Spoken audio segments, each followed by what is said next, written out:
I'll never forget the look on Blake's face when I told him I'd read every single page of that prenup. Every single page. He was sitting in my living room, the same living room where my daughter Emily had told me she was engaged just 3 days earlier, with his lawyer friend Derek beside him, both wearing those smooth, confident smiles men get when they think they're about to fool an old woman. Mrs. Whitmore, Blake said, leaning forward with that practiced sincerity I'd somehow missed before. I know this might seem unusual, but with Emily's student loans and my investment portfolio, we really need to protect both our financial futures. This prenup just ensures that your estate, when the time comes, of course, stays protected. Protected. That's the word he used, as if he was doing me a favor. Derek slid the document across my coffee table. 47 pages of legal jargon that I'm sure they assumed I'd sign without reading. His gold cufflinks caught the afternoon light streaming through my windows, the same windows my husband Robert had insisted on replacing 5 years ago because he wanted me to have the best view of the garden. Robert. God, if he could see what was happening right now. Take your time reading through it, Derek said, though his tone suggested the opposite. It's fairly standard. Basically, it protects marital assets and ensures clean separation of premarital wealth. I picked up the document. My hands were steady, even though my heart was hammering. I'd spent the last 72 hours reading and rereading this prenup with my late husband's attorney. I knew exactly what was buried in Section 12, Subsection D, and Appendix C. This is interesting, I said slowly, flipping to page 33. This clause here, it says that any inheritance or estate settlement I receive within 18 months of the marriage becomes marital property subject to equitable distribution. Blake's smile didn't falter. That's just standard protection, Margaret, for both parties. And this part, I continued, moving to page 40, where it states that I agree to transfer primary decision-making authority over my assets to Emily and her spouse in the event of any cognitive decline, with cognitive decline defined as forgetting appointments, misplacing items, or displaying confusion about financial matters. Now Derek shifted slightly. Mrs. Whitmore, those are simply protective measures. Protective, I repeated. For who exactly? The room went very quiet. Outside, I could hear Mrs. Chen's wind chimes from next door, a soft, tinkling sound that seemed almost absurdly peaceful given what was about to happen. Blake's jaw tightened, just slightly, just enough for me to see the mask slip. Margaret, he said, and for the first time, he didn't call me Mom or use that warm son-in-law voice. I think you're reading too much into standard legal language. Am I? I set the document down and folded my hands in my lap, the same way I used to sit when Emily was 16 and I'd caught her in a lie. Because what I'm reading is a document designed to declare me incompetent, transfer my assets to my daughter's marital estate, and give you complete control over everything my husband spent 40 years building. Blake stood up. So did Derek. I think this conversation is over, Blake said coldly. Oh, it's not over, I replied, staying seated. It's just getting started. See, there's something you don't know about Robert's estate. Something I found out 3 days ago, right before Emily announced your engagement. Blake's smirk returned. What? That he left you the house and some retirement savings? We know all about your financial situation, Margaret. I smiled then. Really smiled. For the first time since Robert died. Sit down, Blake. We need to talk about Whitmore Pharmaceuticals. And that's when his smirk finally disappeared. Have you ever watched someone's entire world collapse in their eyes? That's what I saw in that moment. But to understand how we got here, to this moment where I held all the cards and Blake realized he'd been playing against someone who knew the game better than he did, I need to take you back to where this all began. 6 months ago, my husband Robert died of a massive heart attack while working in his home office. One moment he was reviewing quarterly reports for his pharmaceutical company. The next moment he was gone. 42 years of marriage ended in an instant. My name is Margaret Eleanor Whitmore, and I'm 67 years old. For most of my adult life, I lived what I thought was a comfortable, predictable existence. Robert built his business, Whitmore Pharmaceuticals, from nothing. Started in our garage 30 years ago with a vision to make affordable generic medications. I raised our daughter, Emily, volunteered at the hospital auxiliary, served on the board of 3 different charities. We weren't wealthy, or so I thought. We lived well, but modestly. Nice house in a good neighborhood, annual vacations to the coast, dinners at decent restaurants.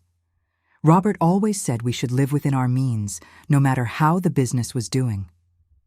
I never questioned it. Why would I? I trusted my husband completely. If you've lost a spouse, you know that grief doesn't come in neat stages like the books say. It comes in waves that knock you down when you least expect it. Some mornings I'd wake up and forget he was gone, reaching across the bed for him. Other times I'd be fine all day, then collapse sobbing because I'd bought his favorite coffee by mistake at the grocery store. Emily had been wonderful at first. She took 2 weeks off from her marketing job in the city and stayed with me, handling funeral arrangements, fielding calls from Robert's business associates, making sure I ate something other than crackers and tea. My daughter had always made me proud. 29 years old, ambitious, working her way up at a tech startup despite drowning in student loan debt. She'd sacrificed so much for her career, putting off relationships and her own happiness. That's when Blake came into the picture. Emily had mentioned him casually a few months before Robert died, someone she'd met at a networking event, an investment banker, nothing serious yet. After the funeral, he started coming around more often. Blake Henderson was everything you'd expect from someone in his world. Tall, handsome, impeccably dressed, with that easy confidence that comes from private schools and country club memberships. He had warm brown eyes and a smile that seemed genuinely kind. At first, I was grateful. Emily seemed lighter when he was around, less burdened by the weight of my grief. Blake would help with yard work, fix the leaking faucet in the kitchen, listen patiently when I'd tell rambling stories about Robert's early days building the company. "Your husband sounds like he was an amazing man," Blake would say, his eyes sincere. "Building a pharmaceutical company from nothing? That takes real vision." I'd smile and nod, though honestly, I didn't know much about the business side of Robert's work. He'd always kept that world separate, insisting I shouldn't worry about corporate matters. "You handle the home, I handle the company," he used to say. "That way we each do what we're best at." Looking back now, I can see how that arrangement left me vulnerable. But at the time, it felt like love and protection. Robert's attorney, Thomas Brennan, had called several times about estate matters, but I'd been putting off those meetings. The thought of sitting in a lawyer's office, discussing assets and inheritances while Robert's body was barely cold, felt too final, too real. I wasn't ready to face the practical details of widowhood. Then, about 3 weeks ago, Thomas called with unusual urgency in his voice. "Margaret, we really need to meet. There are some significant matters regarding Robert's estate that require your immediate attention." Something in his tone made me stop avoiding the inevitable. I agreed to come to his office the next day. Thomas's office was downtown, all wood paneling and law books, with photos of his grandchildren scattered across his desk. He'd been Robert's attorney for 20 years. When I walked in, he stood immediately and offered me tea with such gentle concern that I almost started crying right there. "Margaret," he said after I'd settled into the leather chair across from his desk, "I want to start by saying that Robert loved you deeply. Everything he built for you and Emily." I nodded, my throat tight, wondering why this required such urgency. Thomas opened a leather portfolio. "Now, I know Robert kept you somewhat insulated from the business details, but I need to walk you through what he's left behind." He paused, choosing his words carefully. "Whitmore Pharmaceuticals has grown substantially over the past decade. What started as a small generic drug manufacturer has become a major player in specialized medications for rare diseases." I knew the company was doing well, I said. Robert worked so hard. "Margaret, Thomas looked at me directly, his expression serious. The company's current valuation is approximately $47 million. With Robert's death, full ownership, 100% of shares, transfers to you. The room tilted. I heard the words, but they didn't make sense. I'm sorry. What? $47 million, Thomas repeated slowly. Robert structured the ownership very carefully. He never took the company public, never brought in outside investors. It's been privately held, with him as sole owner, and you are his sole heir. I couldn't speak, couldn't breathe. The walls seemed to close in. There's also the house, which is worth approximately $1.2 million, and various retirement accounts and investments totaling another $3 million. Thomas slid a document toward me, but the numbers blurred. In total, Margaret, you're inheriting an estate worth approximately $51 million. $51 million. I sat there in stunned silence while Thomas explained the details. The company's management structure, the board of directors, the fact that I would be chairman with full voting authority. Robert had set everything up so I wouldn't have to run daily operations, but I would have complete control over major decisions. Why didn't he tell me? I finally whispered. Thomas's eyes softened with sadness. He mentioned once that he planned to, after he retired next year. He wanted to surprise you with the full picture, show you that everything he'd worked for was secure, that you'd never have to worry about anything. He wanted to take you on a long trip, maybe buy a place by the ocean you'd always talked about. He paused. He ran out of time. I left that meeting in a complete daze. The city streets looked the same, but everything felt different. I was a multimillionaire, chairman of a pharmaceutical company. The quiet, modest life I'd been imagining as a widow, that was gone. My entire future had just shifted into something I couldn't even comprehend. I drove home slowly, my mind spinning with questions. What did this mean for Emily? How would I manage a company I knew nothing about? Why had Robert kept this from me? But when I pulled into my driveway, Blake's BMW was parked there. I walked inside to find Blake and Emily in my kitchen, Blake's laptop open on the counter, papers spread everywhere. Robert's papers, documents from his office. Mom! Emily looked up, slightly startled. Blake was just helping me organize some of Dad's paperwork. I hope you don't mind. I grabbed a few boxes from the office last week. A cold feeling crept down my spine. What paperwork? Blake closed his laptop smoothly and smiled. Just trying to help Emily understand what's what. Estate stuff can be overwhelming, and I deal with this kind of thing at work all the time. Investment portfolios, insurance policies, asset management. I looked at the papers spread across my kitchen counter. Bank statements, investment summaries, insurance documents. Blake's hands all over Robert's private financial information. I'd prefer to handle Robert's documents myself, I said, trying to keep my voice even. Emily's face fell. Mom, Blake's just trying to help.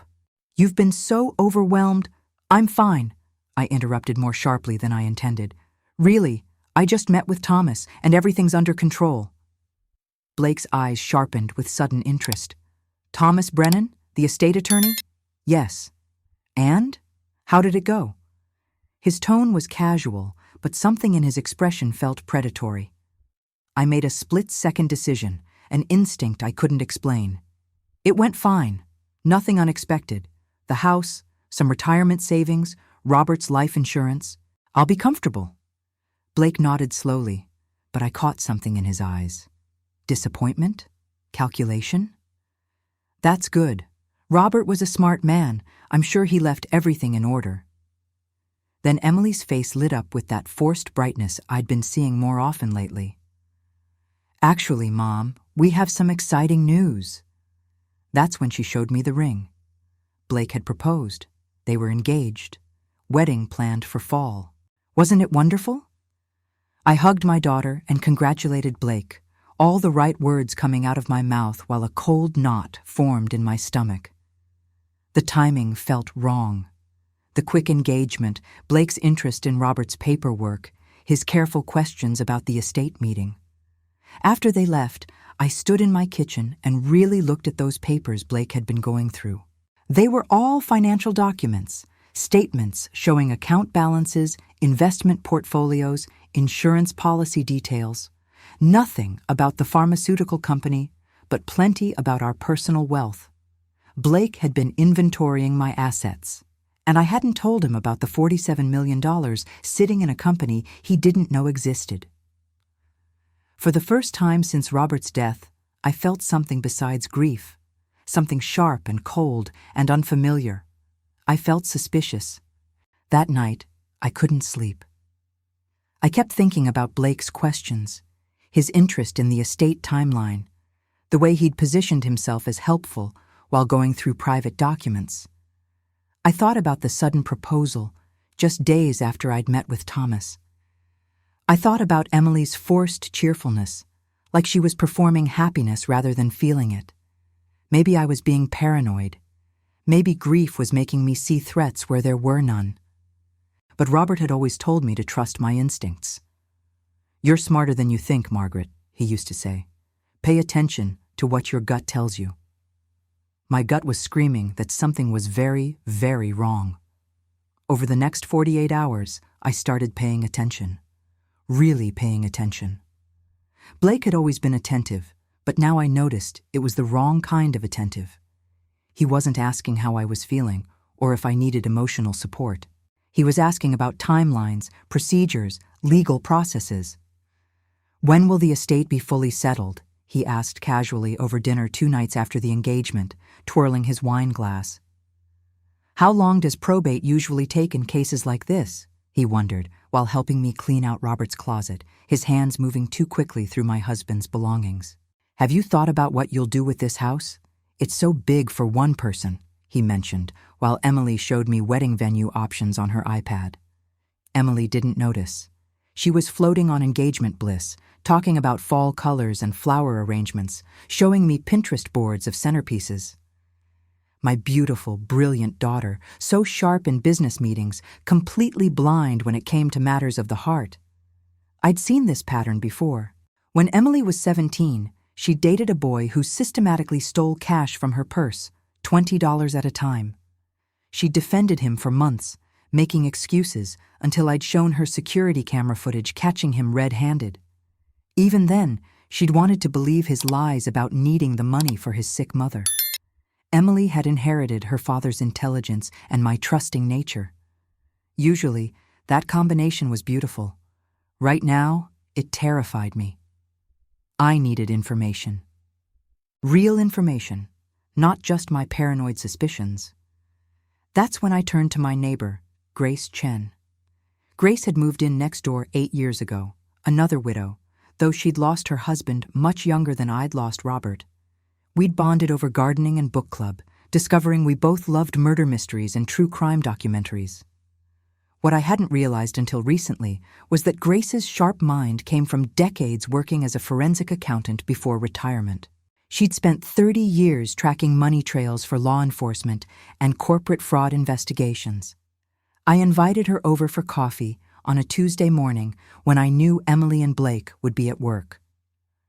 "Something's wrong," I told her once we were settled at my kitchen table. "I need your help." Grace set down her cup, her expression immediately serious. "Tell me everything."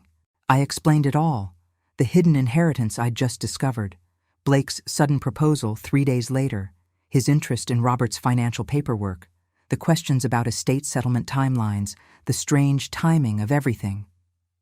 Grace listened without interrupting, her eyes sharp and assessing. When I finished, she was quiet for a long moment. "Margaret, I've seen this pattern before. Not usually this sophisticated, but the fundamentals are always the same." "What pattern?" "Financial predation targeting recent widows. The methodology varies. Sometimes it's romance scams with strangers, sometimes it's exploitation by family members or people who get close to family. But the timing is key.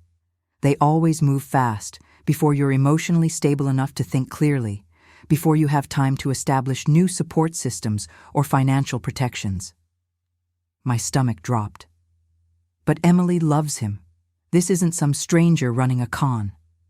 That makes it more effective, not less, Grace said gently.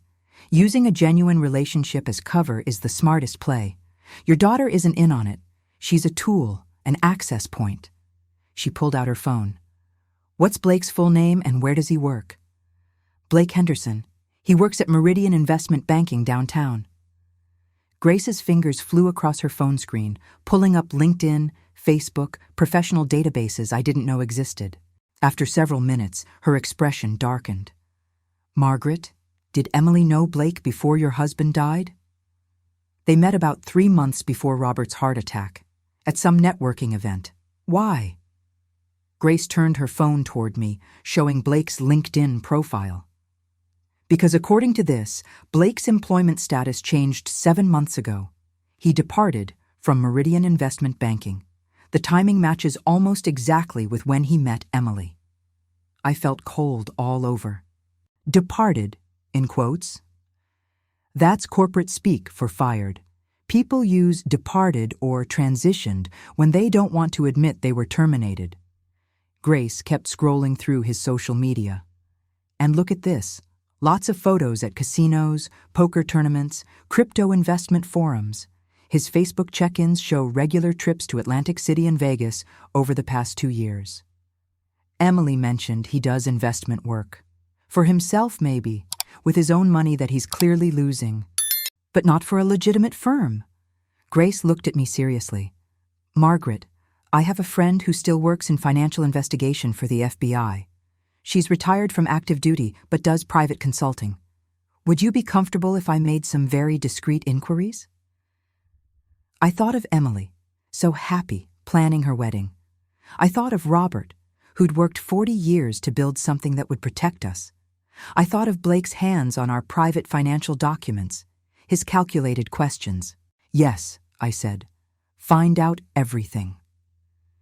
Grace worked with frightening efficiency. Within 36 hours, she had information that made my blood run cold. We met in her living room this time, away from windows, away from the possibility of anyone overhearing. Grace spread printouts across her coffee table like she was building a legal case. Blake Henderson was fired from Meridian Investment Banking 14 months ago for unauthorized trading in client accounts, she began. There were no formal criminal charges. The firm settled privately to avoid publicity. But his securities license was permanently suspended. He's unemployable in legitimate finance. I stared at the documents, official letters, internal memos, settlement agreements. But it gets significantly worse, Grace continued, pulling up another folder. Blake has substantial gambling debts. We're talking approximately $180,000 owed to various casinos and private creditors. He's also lost nearly $300,000 in cryptocurrency investments over the past 2 years, money he borrowed and can't repay. Oh my God. He's desperate, Margaret, deeply, dangerously desperate, and desperate people do desperate things. Grace handed me her phone, showing a photo. Look at this. Blake at a charity gala 6 weeks before he supposedly met Emily at that networking event. I zoomed in on the photo. Blake in a tuxedo, schmoozing with older couples at what looked like a fundraising event. And there in the background, barely visible, was a banner. Whitmore Pharmaceutical's annual donor reception. My hands started shaking. He was at Robert's company event, I whispered, before he met Emily. It wasn't a coincidence, Margaret. He researched your family. He knew Robert owned a pharmaceutical company. He probably thought Robert was already sick or dying. Robert wasn't sick. The heart attack came out of nowhere.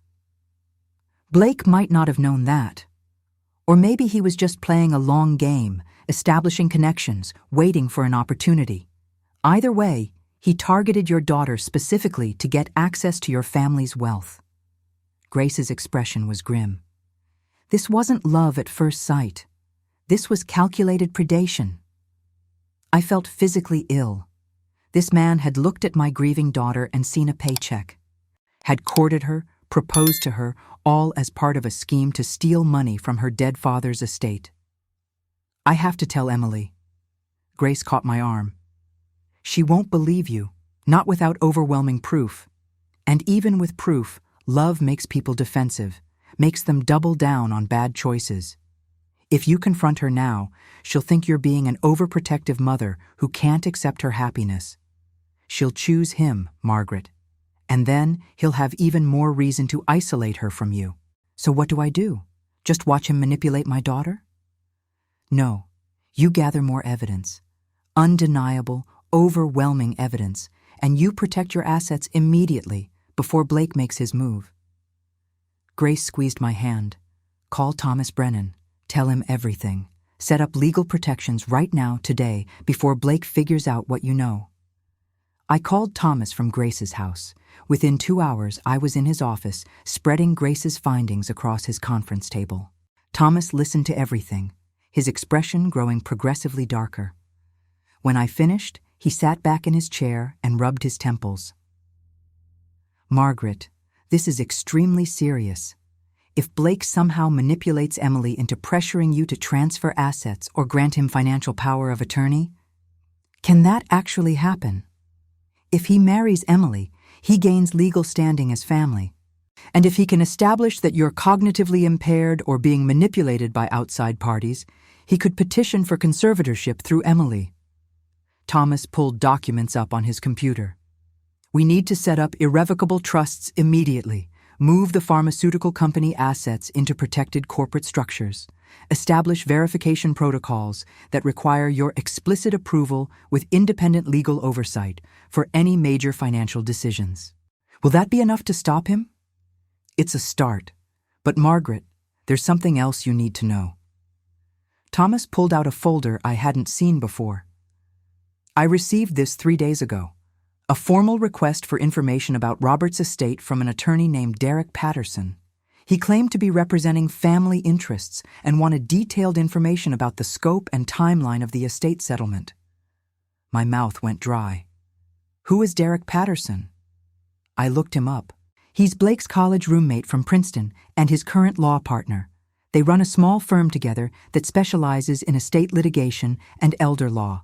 Specifically, cases involving conservatorships and competency hearings. All the pieces clicked into place with sickening clarity. Blake hadn't just targeted Emily for love and access. He'd brought in professional legal support. This wasn't a crime of opportunity or desperation. It was planned, calculated, sophisticated. They're going to try to take everything, aren't they? My voice came out as a whisper. They're going to try, Thomas confirmed. But Margaret, you have something powerful that they don't know about. What's that? They think you're vulnerable. They think you're a grieving, trusting widow who doesn't understand business or finance. They think you inherited a modest estate, a house, some savings, nothing spectacular. Thomas smiled slightly, and it wasn't a kind smile. They have no idea about the $47 million pharmaceutical company. That's your strategic advantage. They're planning a heist based on incomplete information. He was right. Blake still believed I'd inherited a comfortable but modest estate. Maybe 2 or 3 million total if he was being optimistic. He had absolutely no idea about Whitmore Pharmaceuticals or the massive wealth it represented. And I hadn't told Emily either. That night, Emily came over for wedding planning. We sat in the living room with catering menus and flower samples, and my daughter glowed with such genuine happiness that my heart physically ached. Mom, thank you for being so supportive about Blake, Emily said, squeezing my hand. I know Dad's death has been hard, and adding wedding planning on top of that. I just appreciate you so much. I wanted to scream. I wanted to show her everything. The evidence of Blake's gambling debts, his lies about his job, his calculated targeting of our family, the lawyer friend already planning legal maneuvers. But Grace's words echoed in my head. She won't believe you. She'll choose him. So instead, I smiled and squeezed her hand back. I just want you to be happy, sweetheart. I am. Blake is everything I ever wanted in a partner. He's supportive, he's ambitious, he really values family. Emily's eyes were bright with unshed tears of joy. Actually, he suggested something that I think shows how thoughtful he is. Every muscle in my body tensed. What's that? He thinks we should do a prenup. I know it sounds unromantic, but he explained that it's actually the most loving thing we can do, protecting both our interests and making sure everything's crystal clear from the start. A prenup? I kept my voice carefully neutral. Yeah. His friend Derek is a lawyer and offered to draw it up for free as a wedding gift. Blake says it's just standard stuff, protecting what we both bring into the marriage and making sure there's no confusion about inheritances or family assets down the line. Inheritance. Family assets. There it was. That's very thoughtful of him, I managed. I knew you'd understand. Blake was worried you might think it was mercenary or something, but it's really about protecting everyone, including you, Mom. The prenup makes sure that your estate stays completely separate and protected, no matter what happens in our marriage. Protecting my estate while simultaneously creating legal mechanisms for Blake to access it through Emily. I could see the whole scheme now, laid out like a chess game, 3 moves from checkmate. After Emily left, I sat in Robert's office, surrounded by 40 years of his hard work and dedication. He'd built something extraordinary, not for status or glory, but for me and Emily, to give us security, freedom, futures without fear. I wasn't going to let some con artist steal that, but I also wasn't going to lose my daughter in the process. I picked up my phone and called Thomas. "They're moving forward with the prenup," I said when he answered. "Let me guess, drawn up by Derek Patterson, positioning Blake as the protective son-in-law looking out for everyone's interests?" "Exactly. Margaret, when they present that document to you, and they will present it to you, wanting your blessing or signature as a witness, you need to read every single word. Look for clauses about cognitive decline, healthcare decisions, asset management authority, anything that gives them legal leverage over your decision-making capacity. And when I find those clauses, then we'll know their exact strategy, and we can build the perfect countertrap." I hung up and looked at Robert's photo on the desk. "I'm going to protect what you built," I whispered. "I promise." The prenup arrived 2 days later. The prenup arrived exactly 48 hours after Emily mentioned it. Blake delivered it himself, Derek in tow, both wearing suits that cost more than most people's monthly rent, and those confident smiles I now recognized as predatory. "Margaret, thanks for agreeing to look this over," Blake said, settling onto my couch like he already owned it. "We really want your blessing on this. Family unity is so important to both of us." Family unity. The words tasted like poison in the air. Derek set his briefcase on my coffee table with practiced efficiency. "Mrs. Whitmore, I want you to know this prenup was drafted with everyone's best interests at heart. Blake specifically asked me to include provisions that protect your estate and ensure your financial security." "How considerate," I said, accepting the document. It was heavy, 47 pages bound in a leather folder with gold embossing. They'd made it look official, important, intimidating. "Take your time reading through it," Derek said, though his body language suggested the opposite. He kept glancing at his watch, tapping his fingers. "It's fairly standard. The key sections deal with marital property division, inheritance protocols, and protective measures for all parties." I opened to the first page. Blake and Derek watched me like hawks watching a rabbit. What they didn't know was that I'd already spent 72 hours with Thomas, analyzing a draft copy that Derek had accidentally emailed to Thomas's office, thinking it was going to a different attorney. Thomas had the original. We'd dissected every clause, understood every trap, mapped out their entire strategy. The prenup was brilliant in a horrifying way. Section 3 appeared to protect me completely. All premarital assets belonging to Margaret Eleanor Whitmore shall remain separate property, not subject to marital division under any circumstances. Beautiful, clear, seemingly ironclad. Except Section 12, subsection D, buried 20 pages later, contradicted it entirely. Notwithstanding Section 3, any inheritance, estate distribution, insurance settlement, or windfall of significant value received by Margaret Eleanor Whitmore within 18 months following the marriage of Emily Whitmore and Blake Henderson shall be considered marital property subject to equitable distribution, as such assets represent joint family wealth directly affecting the marital standard of living of both parties. Translation. The moment Whitmore Pharmaceuticals officially transferred into my name, which would happen in approximately 4 months according to probate timelines, it would legally become marital property that Blake could claim in a divorce, or more likely that Blake could access through Emily before any divorce was necessary. But it got worse, so much worse. Appendix C established what they called cognitive protection protocols. The language was dense and legalistic, designed to be skimmed over. But Thomas had highlighted the key passage, and I'd memorized it.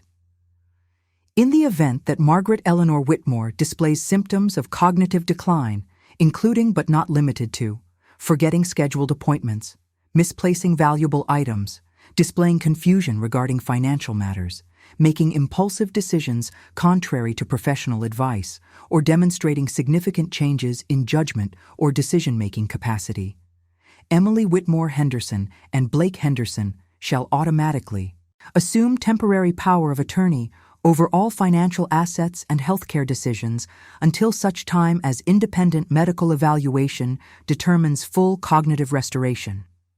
They were creating a legal framework to declare me incompetent, and they defined cognitive decline so broadly that almost any normal human behavior could qualify. Forgot a dentist appointment? Cognitive decline. Misplaced your car keys? Cognitive decline. Questioned a financial advisor's recommendation? Cognitive decline. The final trap was in Appendix F, buried in such dense legal language that most people would never reach it. Margaret Eleanor Whitmore acknowledges that her signature on this document, whether as witness, supporter, or approving party, represents informed consent executed with full cognitive capacity and sound judgment. She agrees that any future claims of undue influence, diminished capacity, or impaired judgment shall be invalidated and rendered legally moot by her current willing and informed participation in this agreement. By signing as a witness or even acknowledging approval of the prenup, I would be legally declaring myself fully competent, creating a baseline that would make it nearly impossible to later claim I'd been manipulated when they used these same clauses to declare me incompetent. It was a perfect legal trap, elegant, sophisticated, evil. I looked up from the document. Blake and Derek were watching me with barely concealed anticipation. "This is quite detailed," I said carefully. Blake wanted to make sure everything was thorough, Derek said smoothly. "Elder law is my specialty, so I've included provisions that protect you specifically. That Appendix C section, for instance, that ensures that if you ever face cognitive challenges, which of course we all hope won't happen, but if they do, Emily and Blake can step in and protect your assets from exploitation by outsiders." Outsiders. They meant anyone who might actually try to help me. "Walk me through Section 12, subsection D," I said, keeping my voice mild and curious. "This part about inheritances within 18 months. Blake leaned forward, his expression earnest. "That's just standard estate planning language, Margaret. It protects family wealth. If, God forbid, something happened and you received a sudden windfall, maybe a lawsuit settlement or an unexpected inheritance from a distant relative, this ensures it stays in the family rather than being vulnerable to outside claims." "Stays in the family," I repeated. "Meaning it becomes Emily's property?" "Emily and Blake's marital property," Derek corrected. "But effectively, yes. It keeps your wealth protected within family boundaries." Protected. That word again. They kept using it while describing ways to steal from me. "And this Appendix C," I continued, flipping to the cognitive protocols. "This gives Emily and Blake power of attorney if I forget appointments or misplace things?" "Only temporarily," Derek said quickly. "And only with the goal of protecting you. Think of it as a safety net. If you're going through a difficult time, grief can affect memory and judgment, as I'm sure you know, this ensures Emily can step in and make sure no one takes advantage of you." How thoughtful. I looked at Blake directly. "You've really thought of everything." His smile widened. He thought he'd won. "I just want to take care of my family, Margaret. You, Emily, any grandchildren we might have someday. This prenup protects all of us." I set the document down on my coffee table. "I need some time to review this thoroughly. It's very comprehensive." Derek's smile tightened almost imperceptibly.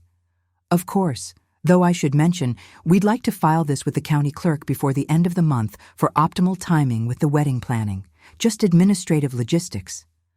Before the estate settlement finalized, before the pharmaceutical company officially transferred to my name. They wanted this legally binding before I had full control of the assets they were planning to steal." "I understand," I said. "I'll have my attorney look it over and get back to you." The temperature in the room dropped 10 degrees. "Your attorney?" Blake's voice was still friendly, but something sharp had entered it. "Margaret, I thought we were past needing lawyers to navigate family matters. This is between us, people who love each other." "Blake's right, Mom," Emily said from the doorway. I hadn't heard her come in. Blake must have given her a key to my house without asking me. The violation of that small boundary suddenly felt enormous. Derek's already a lawyer. We don't need to spend money on another one reviewing something that's meant to protect you. I looked at my daughter, standing in my doorway with her fiancé's key in her hand, defending a prenup designed to rob her own mother. "Emily, sweetheart, any legal document this important should be reviewed by independent counsel. That's just common sense." "But it's not like we're hiding anything," Blake said, his tone reasonable, but his eyes hard. "If your attorney has questions, Derek can answer them directly. No need for all this formal back and forth. We're family." "We're not family yet," I wanted to say. "And if I have anything to do with it, we never will be." But instead, I smiled. "Of course, I'm sure it's all fine. I just want to be thorough. You understand." After they left, Blake practically pushing Emily out the door while Derek gathered his briefcase with barely concealed irritation, I locked the door and called Thomas. "They just left. You were right about everything." "Did you get it on camera?" "Every word." I'd had Sandra, Grace's investigator friend, install discrete security cameras throughout my house. Everything Blake and Derek had said was recorded, time-stamped, and backed up to a cloud server they couldn't access. "Good. Send me the footage. I want to document every misrepresentation they made. Now here's what we're going to do next." Over the next week, Thomas and I built what he called defensive legal architecture. We created an irrevocable trust for the pharmaceutical company, with corporate bylaws that required unanimous board approval for any major changes, and I'd appointed board members Blake didn't know existed, people Robert had trusted for decades.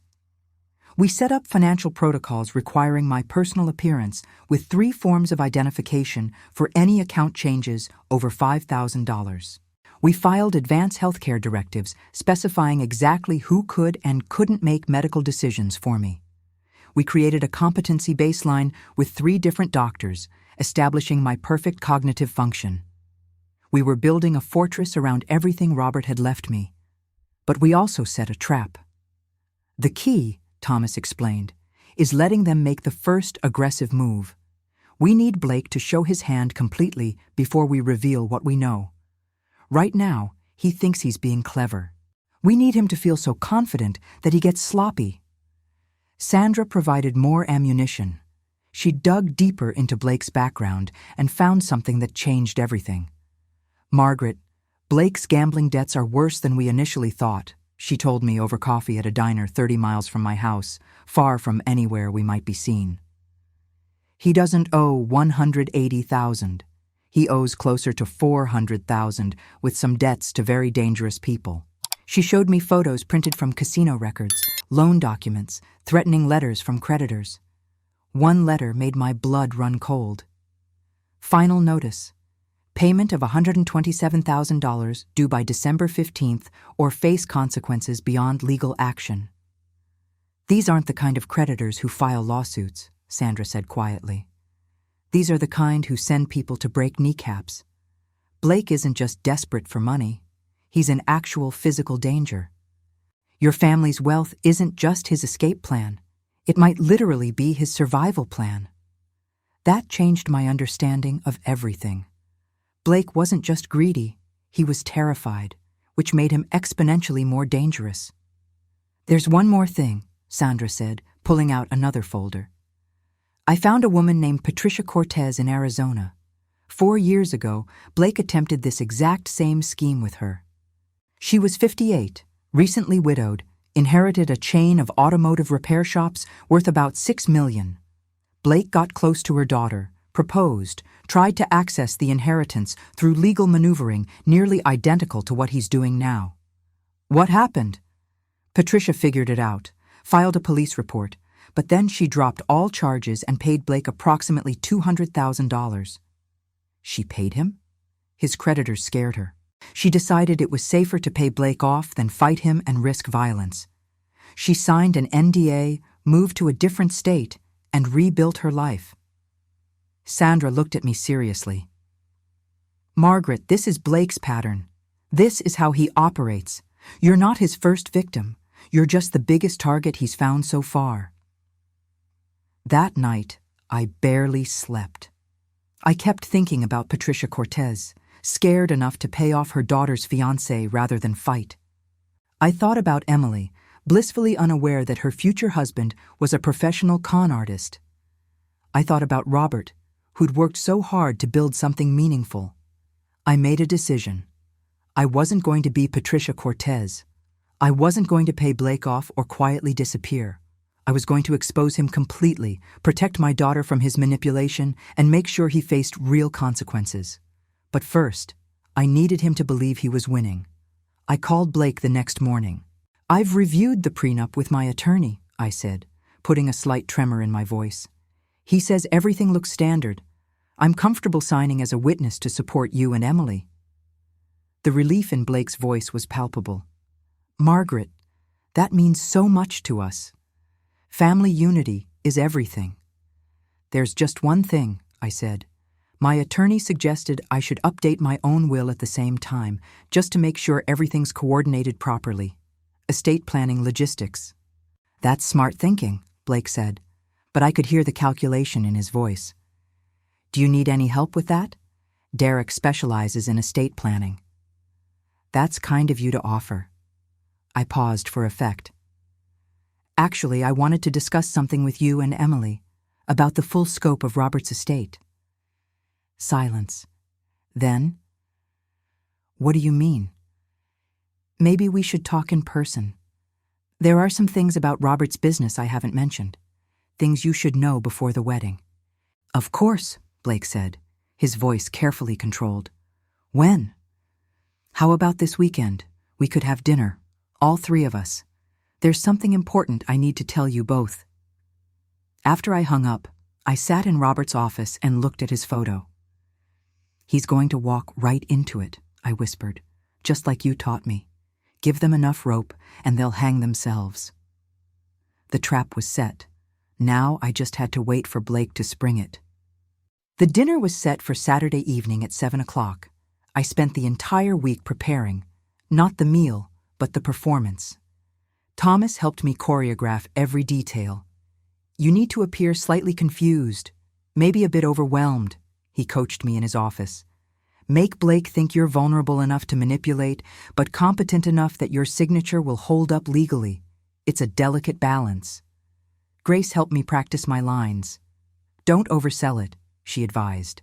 Blake is smart. If you suddenly seem senile, he'll know something's wrong. Just be tired, grieving, a little uncertain. Let him think he's guiding you toward decisions you're too emotional to make alone. Sandra installed additional recording equipment. Every word, every gesture, everything gets documented, she said, adjusting a camera hidden in a decorative clock on my bookshelf. When this goes to court, and it will go to court, we'll have evidence of every lie, every manipulation attempt, every moment of his true character. Saturday arrived.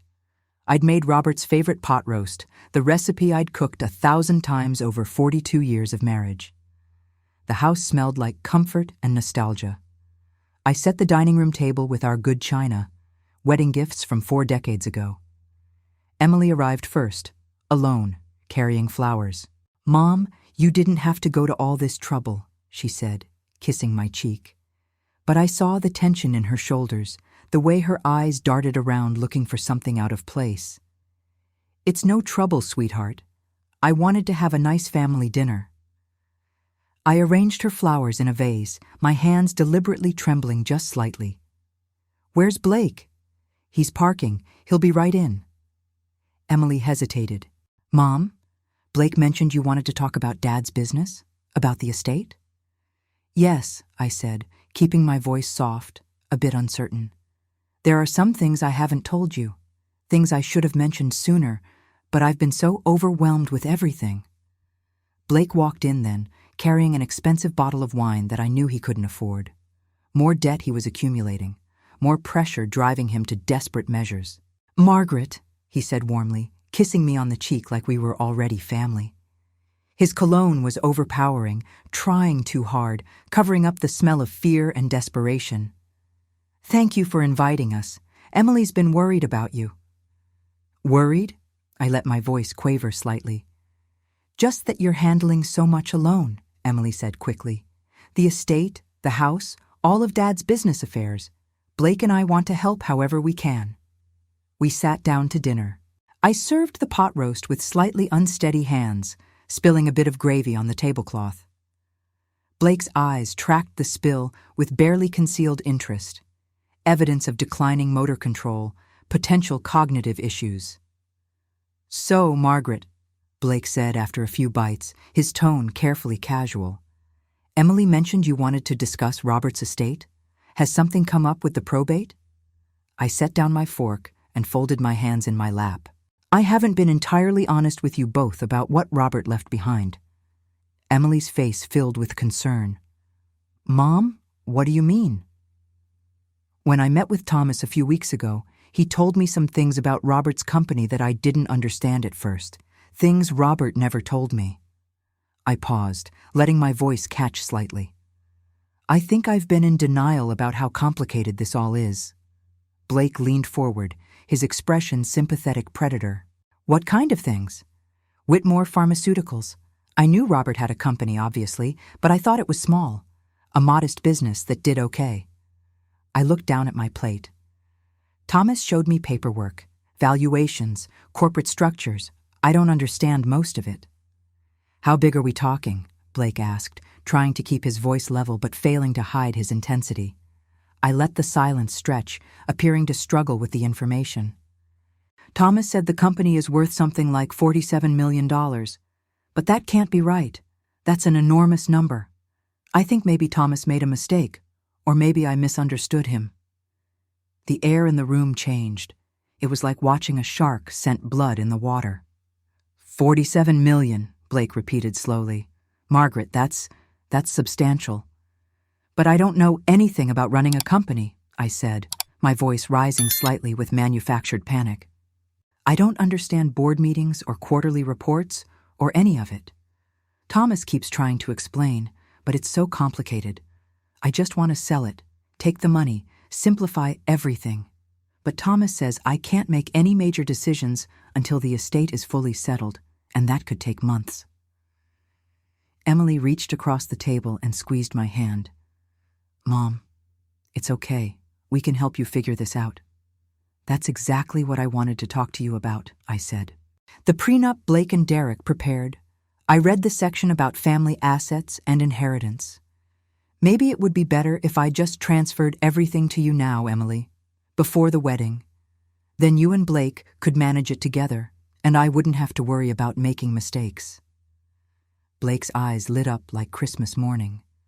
"Margaret, that's incredibly generous, but you don't have to." "But I want to," I interrupted, letting desperation creep into my voice. "I'm 67 years old. I don't want the stress of managing a pharmaceutical company. I want to live simply, maybe travel a little, enjoy my remaining years without all this corporate complexity. You and Emily are young, ambitious, smart. You could do something meaningful with it." "Mom, are you sure?" Emily asked, but her eyes were shining with possibilities she'd never imagined. Student loans paid off, financial security, a future without the constant weight of debt. "I'm sure," I said firmly. "I'll talk to Thomas on Monday about starting the transfer process. I'd rather you have it now than wait for me to die someday. This way, I can see you enjoy it." Blake was practically vibrating with suppressed excitement. "Margaret, I don't know what to say. This is incredibly meaningful." "There's just one thing," I said, as if it had just occurred to me. "Thomas mentioned something about tax implications, something about gifts over a certain value having penalties.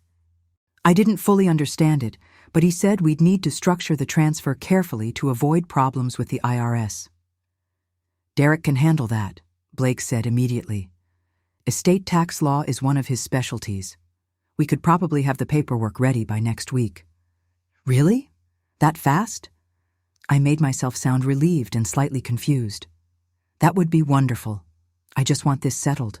We finished dinner with Blake and Emily talking excitedly about possibilities, how they could expand the company, what they could do with the resources, where they might travel for their honeymoon now that money wasn't a constraint. I watched my daughter's face glow with dreams she thought were finally within reach, and my heart broke knowing what I was about to do.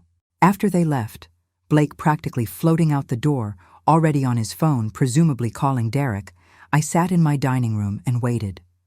5 minutes later, Grace came over from next door. "Did you get all of it?" "Every word," I said, pulling up the recordings on my laptop.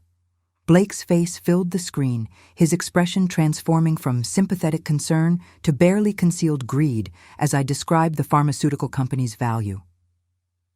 Thomas called 10 minutes later. "Margaret, Derek Patterson just contacted me requesting an emergency meeting Monday morning regarding urgent estate transfer matters. He's moving exactly as we predicted." "What happens now?" "Now we let him draw up the paperwork. Let him create the documents for transferring the pharmaceutical company to Emily. Let him build the entire scheme on paper with his signature all over it." Thomas's voice was grim with satisfaction. "He's going to do our prosecutor's work for us." Sandra had news, too. I contacted Patricia Cortez, the woman from Arizona. When I told her we had Blake on camera attempting the exact same scheme again, she agreed to testify. She's kept all her documentation from 4 years ago. The NDA she signed isn't enforceable because it was signed under duress. "Margaret, we can establish pattern behavior. This isn't a one-time mistake. This is Blake's criminal method." I looked at Robert's photo on the mantel. "How long do we wait?" "Until he presents the transfer paperwork," Thomas said. "Until he asks you to sign documents that would give him and Emily control of the pharmaceutical company. The moment he puts those papers in front of you, he's committed fraud, elder exploitation, and conspiracy. That's when we bring in the district attorney." "What about Emily?" My voice cracked. "She has no idea what Blake really is. This is going to destroy her." Thomas was quiet for a moment. "It's going to hurt, but better she finds out now than after they're married, after he's destroyed her financially and legally. You're protecting her, Margaret, even if she can't see it yet."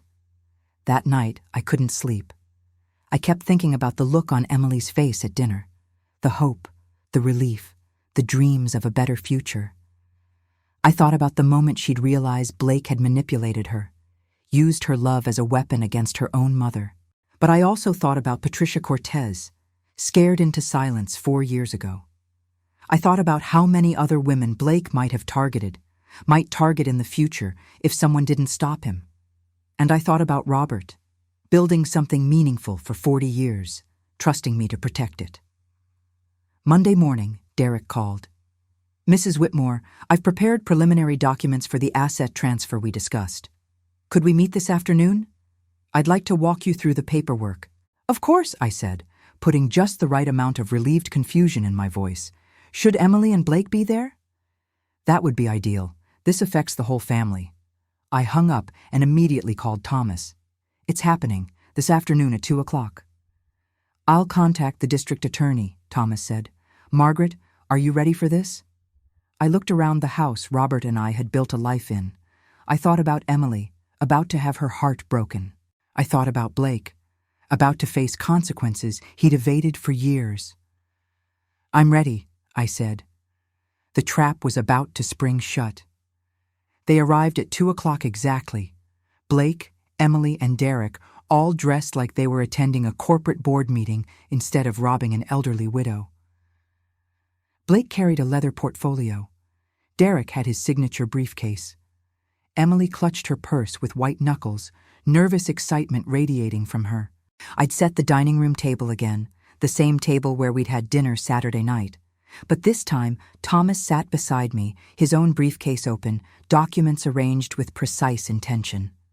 Grace was in the kitchen, officially there to help serve tea, unofficially there as a witness.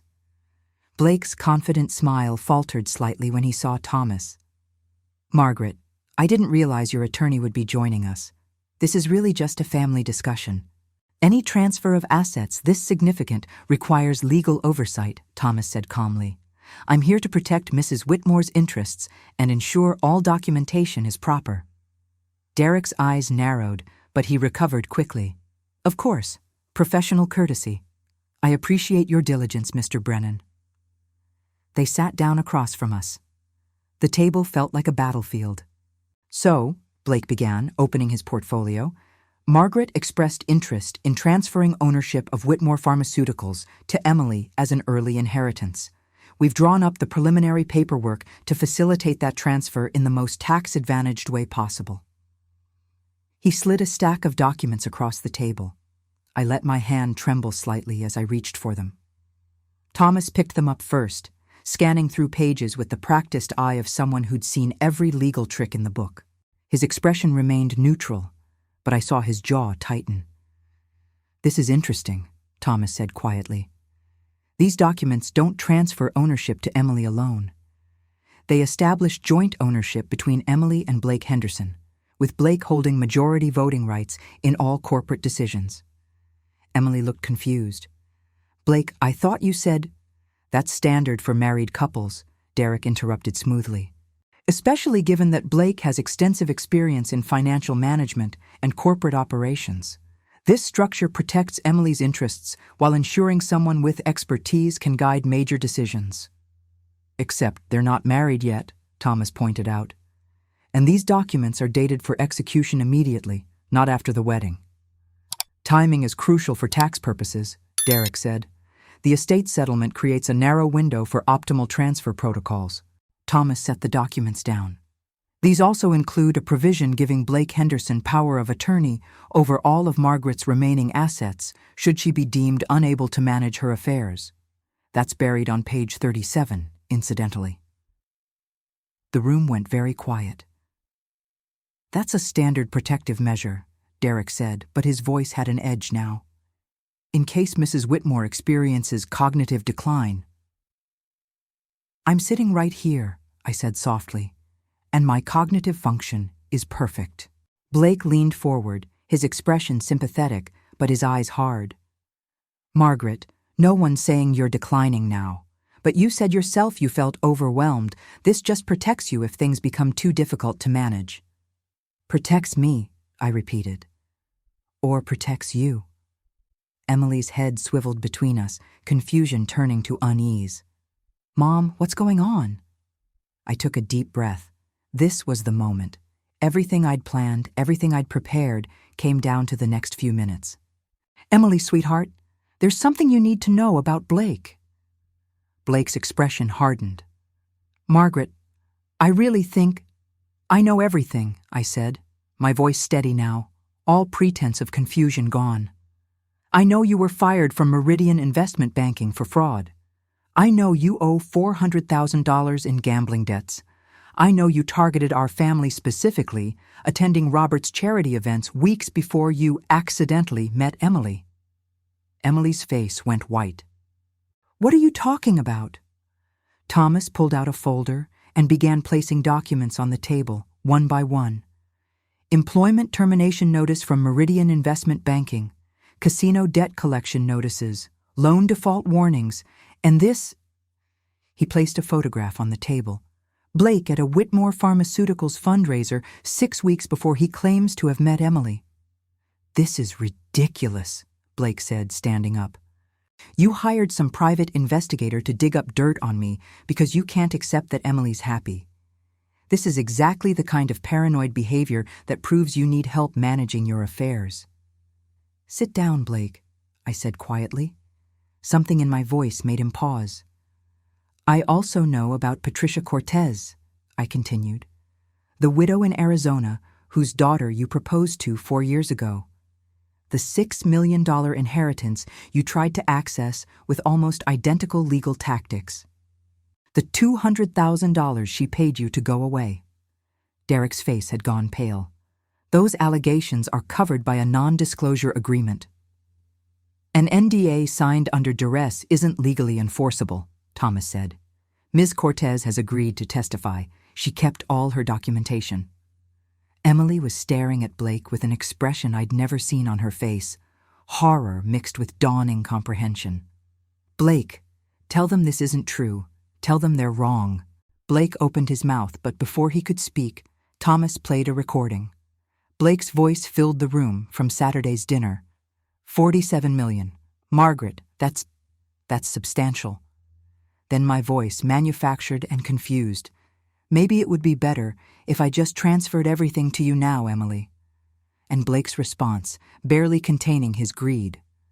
Margaret, this is incredibly meaningful. You recorded me? Blake's voice was shaking with rage now. In your own home. That's illegal. Actually, it's completely legal, Thomas said. This is a one-party consent state. Margaret can record any conversation she's part of in her own home.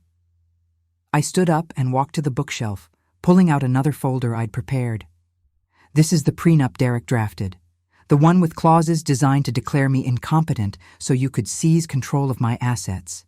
Section 12, subsection D, that makes any inheritance I receive within 18 months of your marriage into marital property you can access. Appendix C, with cognitive decline, defined so broadly that forgetting a dentist appointment would give you power of attorney. I placed the folder in front of Emily. Read it, sweetheart. Read exactly what Blake and his lawyer friend prepared for you to sign. Emily picked up the prenup with shaking hands. I watched her eyes move across the pages, seeing her absorb each calculated trap, each legal manipulation, each evidence of the con she'd been blind to. Blake, she whispered, what is this? It's standard estate protection language. It's a document designed to steal from my mother. Emily's voice cracked. It says right here that any inheritance she gets becomes our marital property. It says we can have her declared incompetent if she displays confusion about financial matters. Blake, what the hell is this? Emily, you need to calm down and let me explain. Explain what? That you've been using me? Tears were streaming down Emily's face now. That you researched my family, waited for my father to die, then manipulated me into falling in love with you so you could rob my mother? I love you, Blake said desperately. Everything I've done has been for us, for our future. You owe $400,000 in gambling debts. Emily threw the prenup across the table. You don't even work at Meridian anymore. You've been lying to me about everything. Blake's mask finally cracked completely. The charming son-in-law vanished, replaced by something cold and calculating. Your mother has $51 million sitting in assets she doesn't understand and can't manage. She was going to waste it, lose it to bad advisors, or get conned by someone else eventually. At least with us, it would stay in the family. With you, I corrected, not with family. With you, to pay your gambling debts and fund your lifestyle. You don't understand the pressure I'm under, Blake said, his voice rising. Those creditors aren't going to wait. They're going to... He stopped himself, but the damage was done. They're going to hurt you, I finished. I know about the threats, Blake. I know you're desperate, but that doesn't give you the right to destroy my family. Derek stood up abruptly. This meeting is over. Blake, don't say another word. As your attorney, I'm advising you to leave immediately. No one's leaving, said a new voice from the doorway. Detective Sarah Martinez walked in, her badge visible on her belt, another officer behind her. Blake Henderson, Derek Patterson. I'm Detective Martinez with the District Attorney's Office. We have some questions about attempted fraud, elder exploitation, and conspiracy to commit financial crimes. Blake's face went from pale to gray. You can't prove anything. This was just family discussions, estate planning. We have recordings of you misrepresenting Mrs. Whitmore's cognitive capacity to justify seizing power of attorney, Detective Martinez said. We have documents you drafted specifically designed to fraudulently transfer assets. We have testimony from Patricia Cortez in Arizona about nearly identical schemes you ran 4 years ago. And we have forensic accounting showing you've been researching Mrs. Whitmore's family assets for months, long before you claimed to have randomly met her daughter. This is harassment, Derek said, but his voice was shaking. You have no grounds. Derek Patterson, you're also under investigation for conspiracy and for preparing fraudulent legal documents designed to facilitate elder abuse. The State Bar will be receiving a full report of your conduct. Detective Martinez turned to Blake. You're not under arrest at this moment, but you will be receiving a summons. I strongly suggest you retain legal counsel, different legal counsel, and prepare to answer some very serious questions. Blake looked at Emily one last time. Emily, please, you have to believe me. I love you. This is all a misunderstanding. Get out. Emily's voice was barely above a whisper. Get out of my mother's house. Get out of my life. Emily, get out! Her voice rose to a scream. I never want to see you again. You used me. You manipulated me. You were going to destroy my mother, and I almost helped you do it. Blake looked at me then, and for just a moment, I saw something that might have been genuine regret. Or maybe just regret at being caught. You'll regret this, he said quietly. All of you. Is that a threat, Mr. Henderson? Detective Martinez asked, her hand moving toward her handcuffs. Blake seemed to deflate. No, it's not a threat. He looked at Derek. Let's go. They left, Detective Martinez and her partner escorting them out. I heard Blake's BMW roar to life in the driveway, tires squealing as he sped away. The silence they left behind was deafening. Emily stood frozen in the middle of the dining room, tears streaming down her face, her body shaking. Then she collapsed into a chair and buried her face in her hands, sobbing like I hadn't seen since she was a little girl. I went to her immediately, wrapping my arms around her. Sweetheart, I'm so sorry. I'm so sorry. You tried to warn me, Emily sobbed into my shoulder. You tried to tell me something was wrong, and I didn't listen. I thought you were being overprotective. I thought you couldn't accept my happiness. Oh God, Mom, I almost helped him steal everything from you. You didn't know, I said, stroking her hair. He was a professional. He'd done this before. You couldn't have known. But I should have seen it. The questions about the estate, the way he was so interested in Dad's business, the prenup. Emily pulled back, looking at me with devastated eyes. Did he ever love me at all? Or was it all just a con? I wanted to lie, to soften the blow. But Emily deserved the truth. I don't know, sweetheart. Maybe some part of him did care for you. But it doesn't matter because he was willing to destroy you and me for money. That's not love. Emily put her head back on my shoulder and cried. Grace brought tea that neither of us touched. Thomas quietly packed up his documents, giving us space but staying close in case we needed anything. After what felt like hours, but was probably only 20 minutes, Emily finally lifted her head. Her eyes were red and swollen, her face blotchy from crying. What happens now? She asked. Now we heal, I said. We rebuild, and we make sure Blake faces real consequences so he can't do this to anyone else. The pharmaceutical company, Emily said suddenly. Dad's company. It's really worth $47 million? Yes. And you were going to tell me eventually, right? You weren't keeping it secret to punish me or… Of course I was going to tell you, I interrupted. I just wanted to understand it myself first. And then when Blake proposed so suddenly, right after I met with Thomas, I got suspicious. I'm sorry I kept it from you, but I needed to know if Blake was genuine or if he was targeting us. Emily nodded slowly. You were protecting me, even when I was too stupid to see I needed protecting. You're not stupid. You're trusting. There's a difference. I took her hand. Emily, your father built that company for us, for you. Everything he worked for was meant to give you a better life, more opportunities, freedom from financial stress. I want to honor that. We'll figure out together what to do with it, how to use it in ways that would make him proud. I don't want anything, Emily whispered. Not if it came from this, from Blake almost destroying our family. Blake didn't build Whitmore Pharmaceuticals. Your father did. For 40 years, with integrity and dedication. Don't let Blake taint that legacy. I squeezed her hand. We'll talk about all of this later. Right now, you need to rest. You can stay here tonight. Stay as long as you need. Emily nodded, too exhausted to argue. Thomas approached carefully. Margaret, I'll coordinate with Detective Martinez about next steps. The district attorney will likely want your testimony for the criminal case. And Emily's, if she's willing. I'm willing, Emily said, her voice hoarse but determined. I'll testify. I'll do whatever it takes to make sure he can't do this to someone else. After Thomas left, after Grace went home, after I'd settled Emily in her old bedroom with fresh sheets and her favorite childhood stuffed animal she thought I'd given away years ago, I sat in Robert's office. I looked at his photo, that smile I'd loved for 42 years. I did it, I whispered. I protected what you built.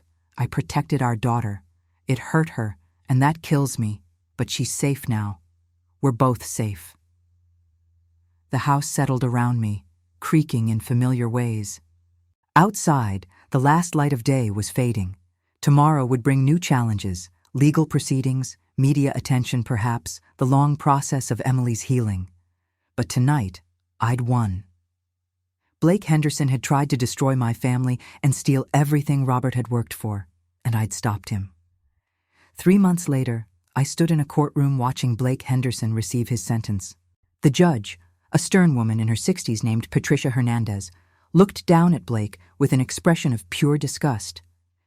Mr. Henderson, you systematically targeted vulnerable widows, manipulated their children, and attempted to steal life savings and inheritances through sophisticated legal fraud.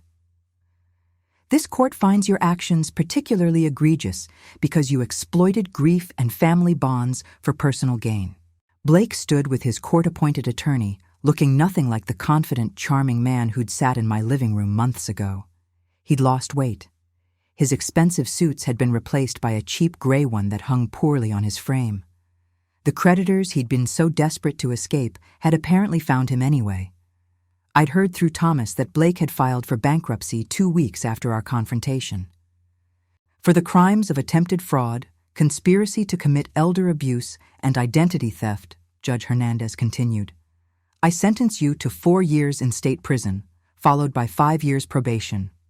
You are also ordered to pay restitution to Patricia Cortez in the amount of $200,000 plus interest. Blake's shoulders slumped. 4 years. It wasn't enough for what he'd tried to do, but it was something. Derek Patterson had already been disbarred. He'd taken a plea deal, 3 years probation in exchange for testimony against Blake. His law license was gone permanently. Last I heard, he was working as a paralegal in another state, starting over with nothing. Emily sat beside me in the courtroom, her hand in mine. She'd been in therapy twice a week since the confrontation, working through the betrayal and manipulation. Some days were better than others. Some days she was angry, at Blake, at herself, at me for not telling her sooner.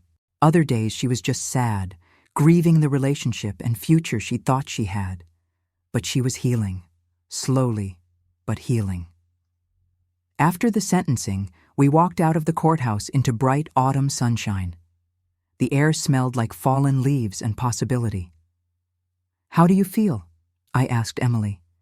She thought about it for a long moment. Relieved, angry, sad, all of it at once. She squeezed my hand. But mostly relieved.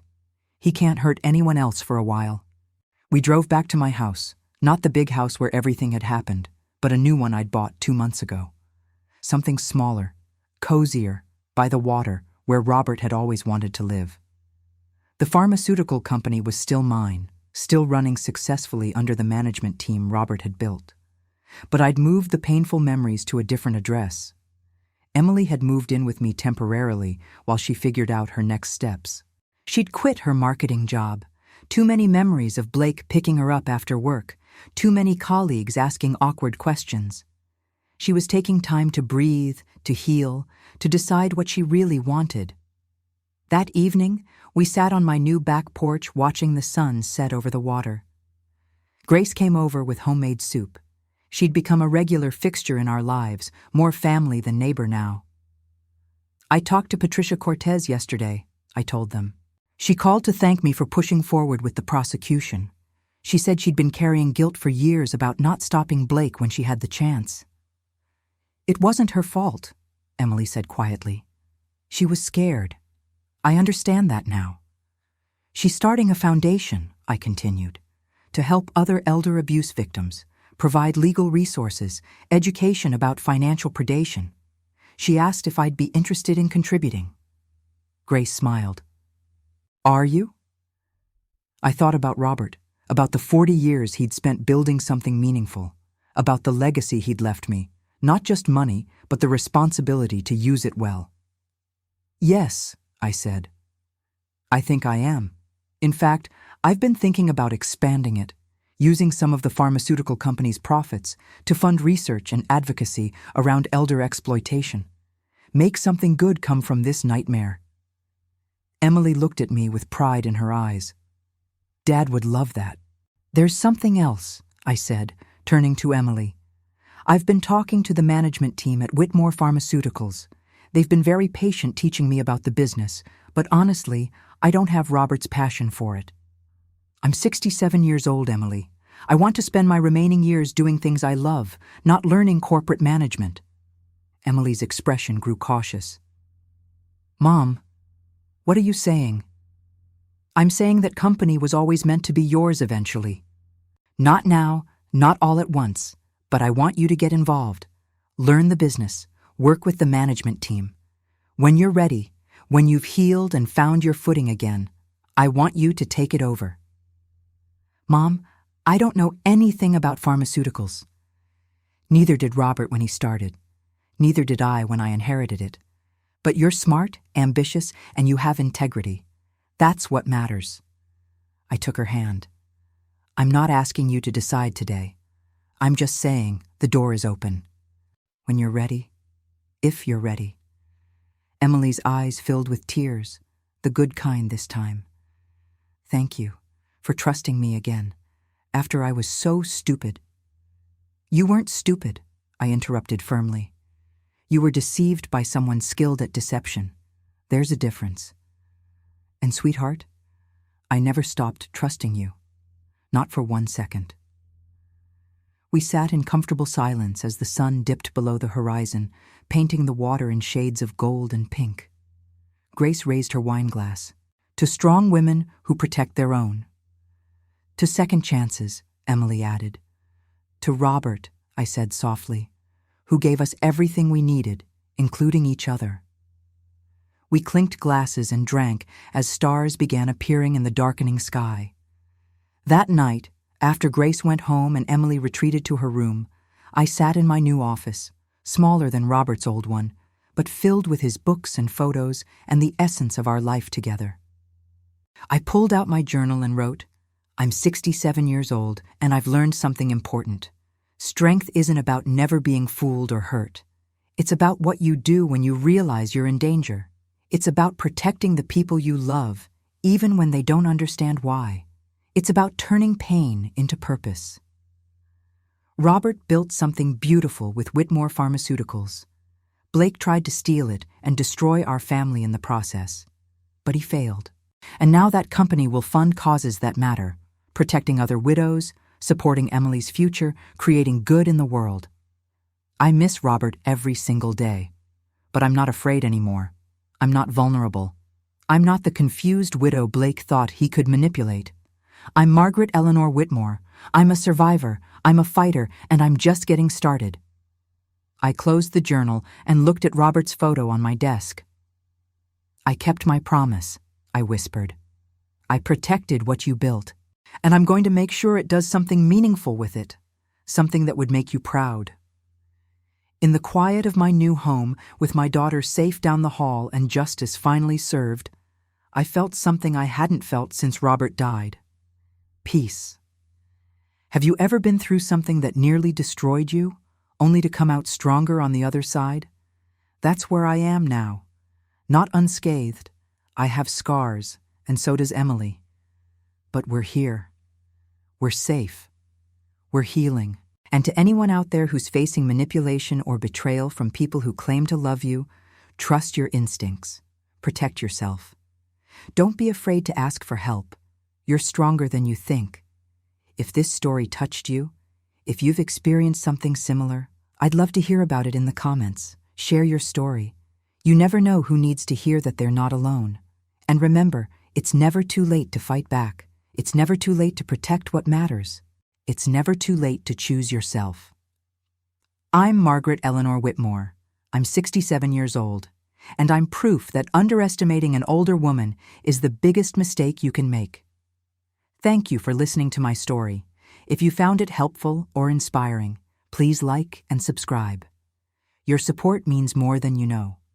And to everyone out there, stay strong, stay vigilant, and never let anyone convince you that you're too old or too confused to protect yourself. You're not.